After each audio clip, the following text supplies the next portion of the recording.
আপনারাই দেখেন কি অবস্থা, মহিলা নিয়ে এসে মব তৈরি করছে। 4-5 জন করে মহিলা আসে এখানে মব তৈরি করে, চাঁদাবাজি না করলে চাকু মেরে দিবে, হত্যা করার হুমকি দিচ্ছে। আপনার সম্বন্ধে কিছু বলছেন, আপনি হবেন না। আচ্ছা ঠিক আছে,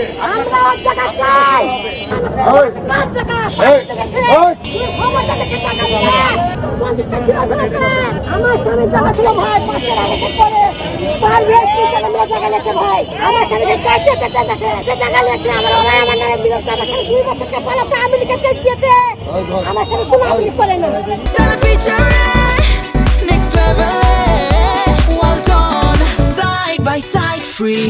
বাজার করতে জানেন, জানেন না কত বেড়ে যাবে, চাঁদা মাত্রে ব্যবসা করে খায়।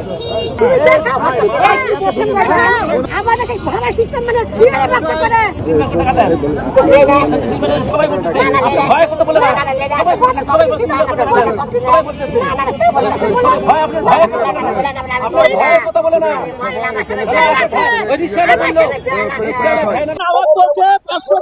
চাঁদা না দিই আমাকে এখানে বসতে দিবে না। একজন মানুষ 4টা জায়গা দখল করে নিয়ে আসছে।